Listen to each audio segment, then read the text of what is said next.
سر ماں باپ کے حوالے سے ایک سوال ہے، سورہ بنی اسرائیل کی آیت جس میں ماں باپ کو اف تک نہ کہنے کا حکم. اب آج کل کے حالات میں میرے سے بھی ہوا ہے کہ والدین سے ہم کہتے ہیں کہ آپ چپ کر کے بیٹھ جائیں، آپ کو نہیں پتا، آپ اس معاملے میں نہ بولیں. تو کیا یہ بھی استغفر اللہ تو بولی اللہ تعالیٰ معاف کرے، یہ کبھی بھی الفاظ نہیں استعمال کرنے چاہیے ماں باپ کے لیے. اچھا سوال کریں آپ. سوال یہی ہے کہ کیا یہ ایسا کہنا بھی ان آیات کی خلاف ورزی ہے؟ سرکار یہ سب سے بڑی خلاف ورزی ہے، یعنی باقی تو اس سے چھوٹی ہیں جو منع کی گئی ہیں. قرآن جو منع کر رہا ہے، یہ 10 کمانڈمنٹس میں میرا مسئلہ نمبر 77 ریکارڈڈ ہے، سورہ بنی اسرائیل میں آیت نمبر 23 سے 39 تک کل 17 آیات میں 10 کمانڈمنٹس ہیں جو تورات اور انجیل میں تھیں اور قرآن میں بھی آئیں. اعوذ باللہ من الشیطان الرجیم.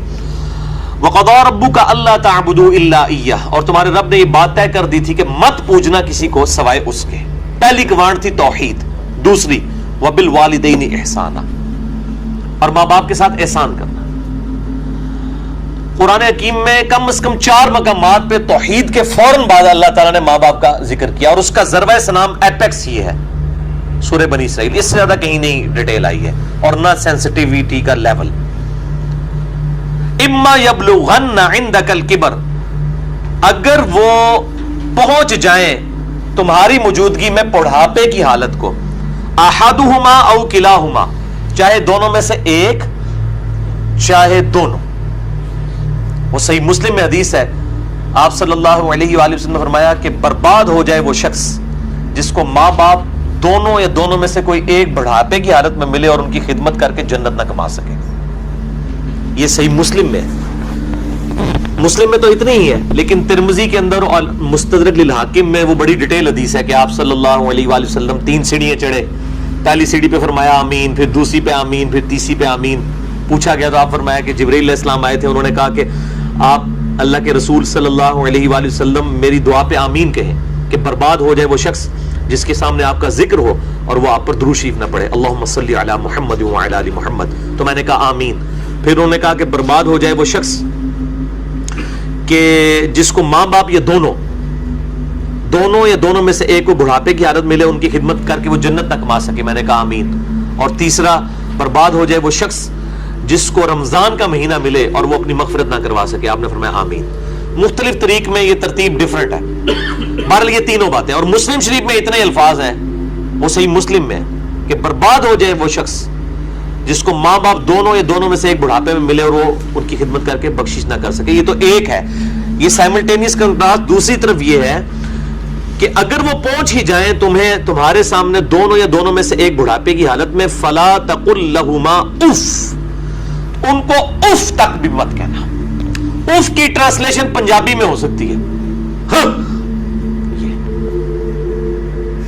آپ کہہ رہے ہیں کہ جی تسی یہ کہو جو چپ کر کے بیٹھے رہو، تانوں نہیں پتا.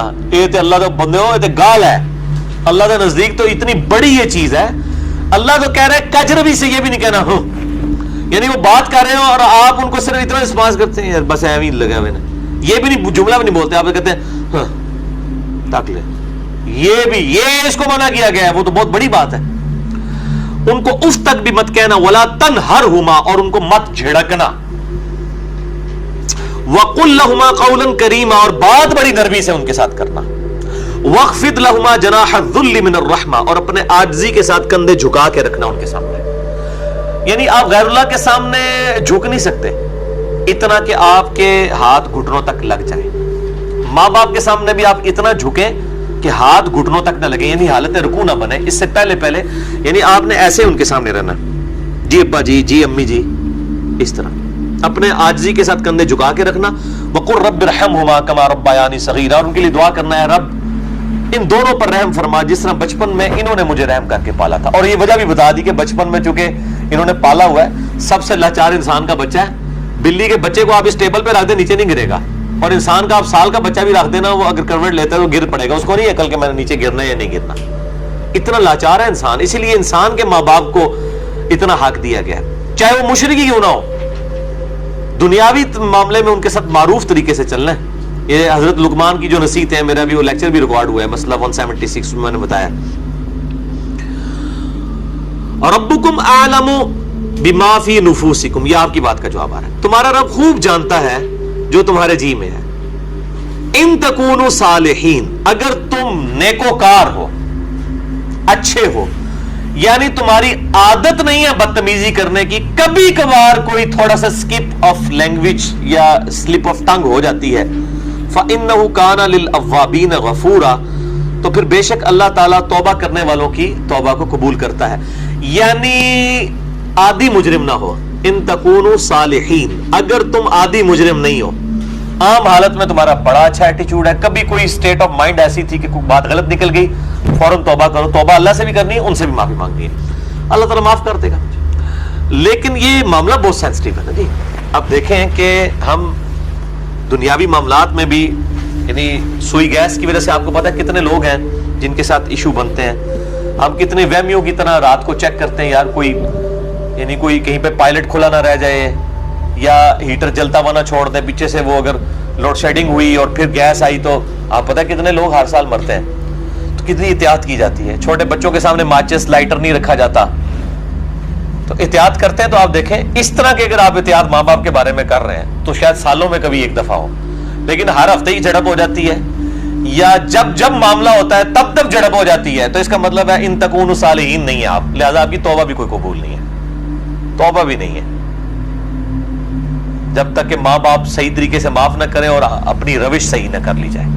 تو اس میں یہ بہتر، یہ میں نے بھی دیکھا ہے، مطلب میرے بھی ایک بڑی ایکسٹروورٹ نیچر ہے، تو مطلب بعض اوقات ماں باپ کو یعنی ایک بچپنے کی طرف، سورہ حج میں آتا ہے کہ اللہ تعالیٰ رذیل عمر تک لٹا دیتا ہے کہ کئی چیزیں جاننے کے بعد کچھ نہ جانے. بوڑھے اور بچے برابر ہوتے ہیں.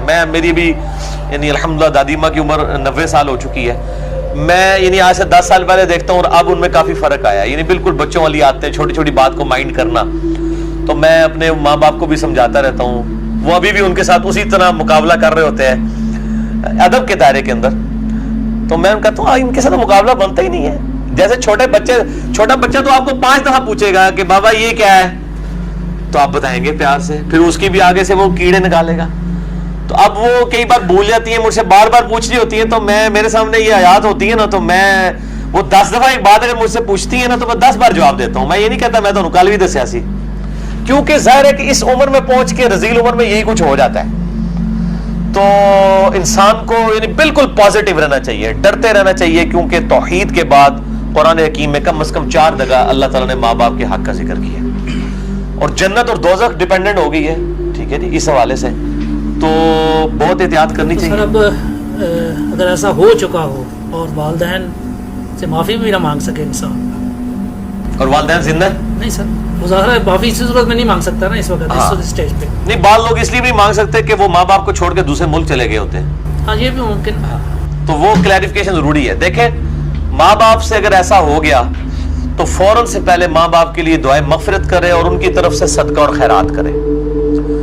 جیسا کہ سنن ابن ماجہ میں حدیث ہے کہ یہ صحیح سند کے ساتھ ہے کہ ایک شخص کے مرنے کے بعد جنت میں کچھ درجے بلند کیے جاتے ہیں. تو پوچھتا ہے اللہ یہ میں نے نیکی نہیں کی تھی، یہ کیوں میرے درجات بلند ہوئے؟ تو اللہ تعالیٰ فرماتا ہے تیری اولاد نے تیرے لیے استغفار کیا، تو اس کی وجہ سے ہی تیرے درجات بلند. اولاد تو انویسٹمنٹ ہے. صحیح مسلم میں حدیث ہے کہ مردے کو 3 اعمال کا ثواب ملتا ہے. نمبر 1 صدقہ جاریہ، وہ ملنا بھی چاہیے، اس نے خود کیا. امام بخاری نے بخاری لکھی ہے، ثواب ان کو ملنا چاہیے. میری اب ویڈیوز ریکارڈ ہو رہی ہیں، میرے مرنے کے بعد بھی لوگ دیکھیں گے، اس کا ثواب مجھے ملنا چاہیے، کیونکہ میں نے الحمدللہ اس پہ محنت کر کے اللہ کے لیے اخلاص کے ساتھ ریکارڈنگ کی ہے. تو میرا ہی عمل ہے، مجھے مل رہا ہے، مرنے کے بعد بھی ملے گا. نمبر 2 علم کی بات، جیسے امام بخاری نے اب صحیح بخاری لکھی ہے تو وہ علم لوگوں تک پہنچایا ہے، ان کو مرنے کے بعد بھی ثواب ملے گا. کسی نے مسجد کے اندر کوئی پنکھا لگوایا ہے، صدقہ جاریہ ہے، مرنے کے بعد ثواب ملے گا. اور تیسرا کہا گیا نیک اولاد. نیک اولاد جو دعا کرتی ہے، نیک اولاد جو صدقہ کرتی ہے. مسئلہ نمبر 74 میرا بڑے لوگ دیکھ چکے ہیں، 1 لاکھ سے زیادہ اوپر اس کے ویورز ہیں اور اس کے کلپس تو لاکھوں تک ہیں.